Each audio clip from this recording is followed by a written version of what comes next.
Dominique, ceci est un oignon. Eh oui. Qu'est-ce que tu vas faire avec ça?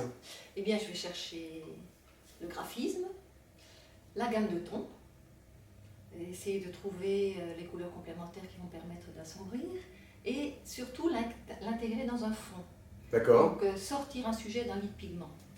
D'accord. Ah oui, ok, d'accord. Ouais, un petit peu dans la continuité de ce qu'on a fait comme en exercice. Voilà, ça c'est une application. Voilà, c'est une application, donc toujours du travail du cycle de l'eau, Oui. mais non pas simplement en monochrome, mais avec plusieurs couleurs. D'accord. Et puis il y a un sujet qui n'est pas du tout dans l'abstraction, qui est un sujet figuratif. Donc, pour arriver à faire ce sujet-là, en amont, il faut travailler le dessin, le graphisme, les valeurs, pour pouvoir se lâcher prise au moment où le papier est mouillé. Et pourquoi un oignon? Pourquoi un oignon? J'aime la forme de cet oignon, voilà, il y a du volume. Du volume, et puis on sent qu'il va y avoir un travail sur le mouvement, un travail sur le mouvement, c'est... Ok, je ne demanderai plus, ça va. Si. On y va. On la retourne. Dominique, donc on démarre normalement par la présentation du matériel. Voilà, donc toujours le papier Montval 300 grammes grain fin, le pinceau petit gris, le pinceau Kolinsky, la martre, la martre Kolinsky, et alors le choix de couleurs dont je vais vous parler tout à l'heure. D'accord, ça marche. Autre chose, ah oui, pardon. le cercle chromatique, important pour... tu vas t'en servir. On va s'en servir. Oui, très bien, super. Le ton dominant de l'oignon ici est situé où?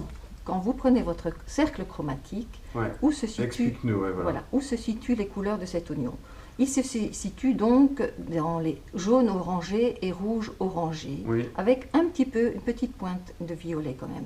Et pour assombrir, qu'est-ce qu'on fait? On va à l'opposé de la couleur dominante sur le cercle chromatique et on trouve la couleur complémentaire qui va permettre d'assombrir la couleur tout en étant en harmonie. Voilà, donc ici j'ai choisi pour vous une gomme butte. J'ai choisi la terre de sienne brûlée, le violet de périlène, le bleu outre-mer, donc qui est complémentaire du jaune, et le vert Windsor nuance bleue, qui est complémentaire du violet de périlène. D'accord. Voilà.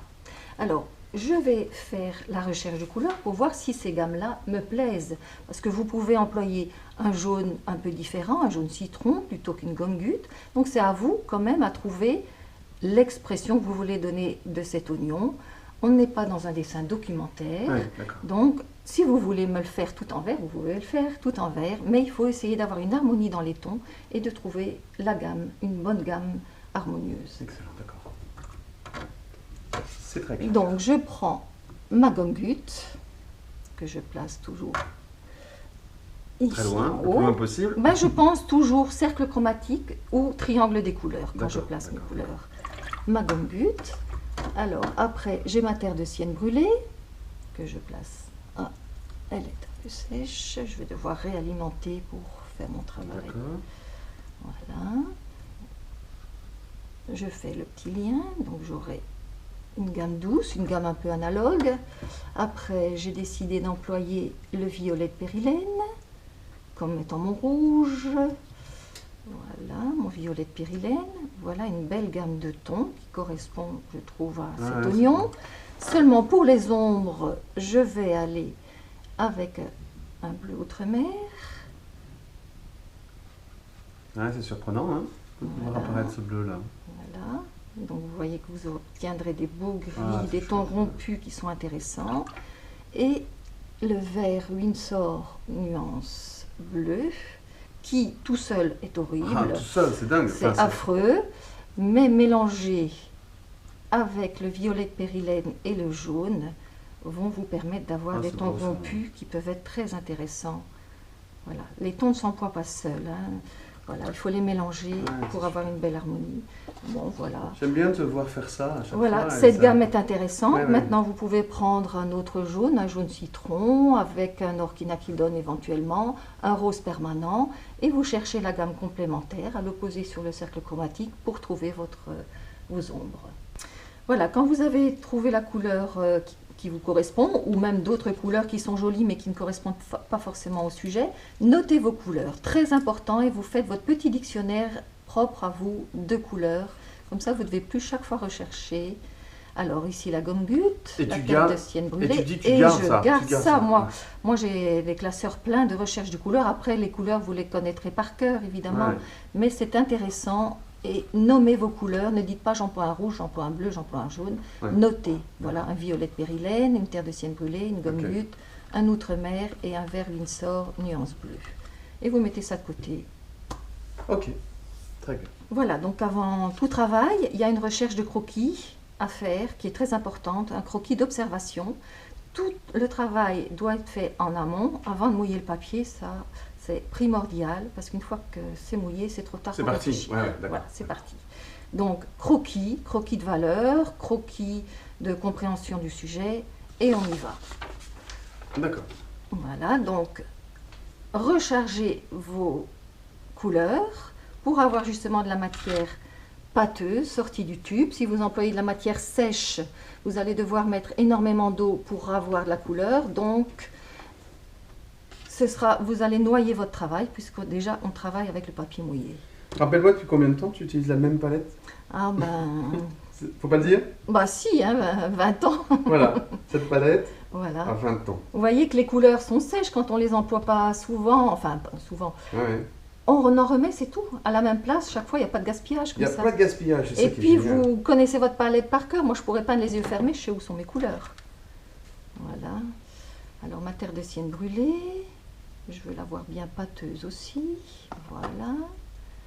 Donc, j'aurai à la fois de la couleur pâteuse, de la couleur crémeuse sur mes petits godets, enfin, sur ma palette, pas les godets. Et alors, mon vert Windsor nuance bleu, que je ne recharge pas parce qu'il y a encore bien plein, et j'en ai suffisamment.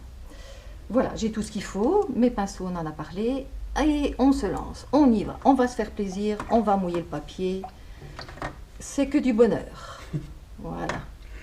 On respire pas un grand coup? Ah oui, on respire, on baisse les épaules, on se détend, on n'a rien à perdre que de la couleur et un peu de papier, et si c'est pas bon, on recommence, c'est pas grave.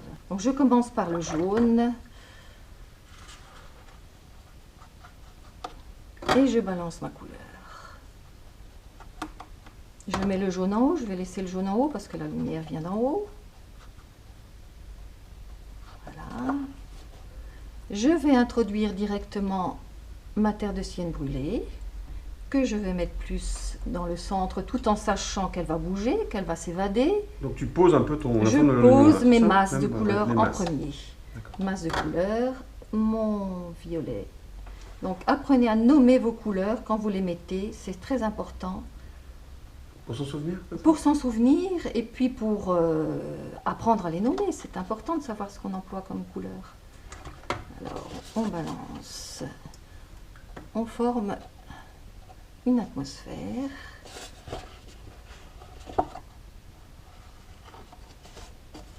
Même pas peur. Oui, voilà. Sans commentaire. Hein.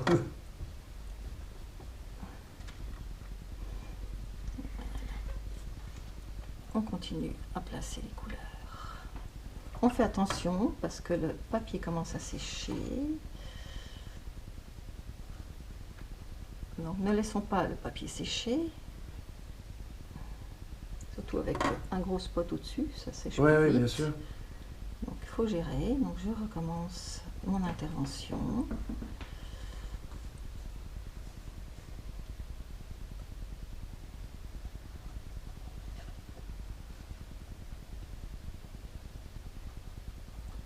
Je place l'endroit où plus ou moins sera l'ombre.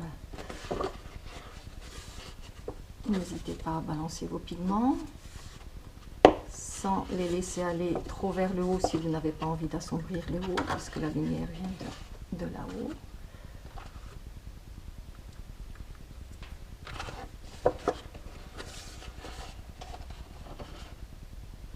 Patience, patience. Observez ce que font vos pigments, le mouvement. Pour l'instant, c'est beaucoup le balancement qui gère et non pas votre pinceau. Oui. Voilà. Donc maintenant, l'humidité est à peu près pareille partout sur le papier. Je vais employer de la matière plus crémeuse, donc ma gomme butte avec mon pinceau un peu plus sec. Et je vais tout doucement commencer par l'intérieur de mon oignon. Et non pas par l'extérieur, en sachant que la couleur va s'évader et va vouloir aller beaucoup trop loin et votre oignon aura plus la forme.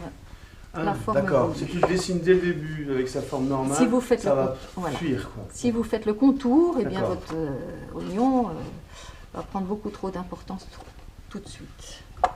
Voilà, patience, patience. Alors, un petit morceau de papier pour essayer l'hygrométrie de mon pinceau par rapport à mon papier. Voilà. Patience. Belle couleur.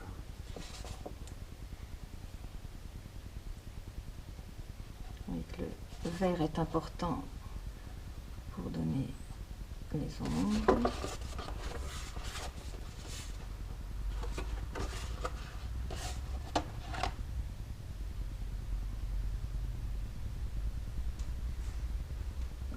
Les ombres de l'oignon. Les ombres de l'oignon. Voilà. Non, l'oignon n'est pas encore présent. On le devine. On le devine tout doucement. Je teste l'hygrométrie. Voilà, je commence à travailler l'intérieur de l'oignon. Vous voyez que ma matière est pâteuse.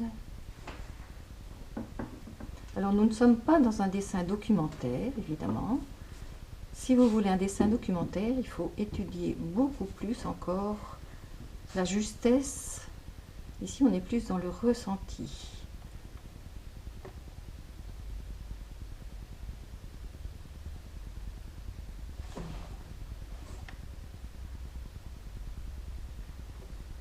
Voilà, je teste l'hygrométrie. Patience, patience. De l'ombre viendra la lumière, donc je place mes ombres. Toujours avec mon petit gris.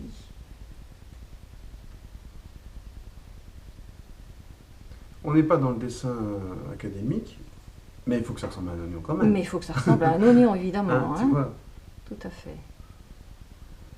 Et c'est en train d'arriver là. Alors attention à toutes ces choses-là, je ne sais pas si vous les voyez bien. Ouais. Tout ça, il faut pomper, autrement ça va faire des catastrophes sur votre travail. C'est quoi des catastrophes? Ah, des auréoles.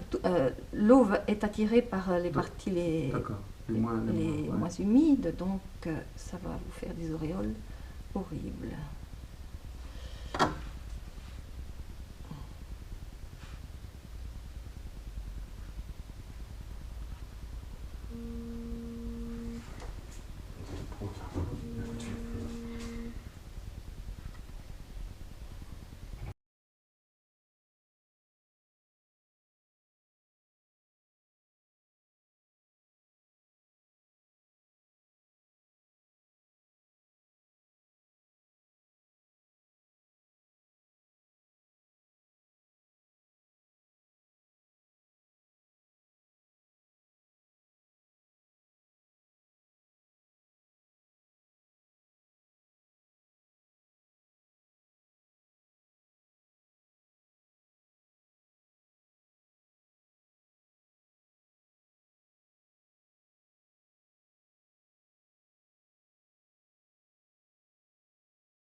Alors, voilà, donc, excuse-moi. Ah bah vas-y, vas-y. J'interromps. Non, ça va. Le travail préparatoire, Oui. très important. Ok. Le dessin, Ça, on les l'a dit. valeurs. Voilà. Vous aurez tout ça en téléchargement hein, pour vous sortir de la page blanche. Voilà, la recherche de couleurs.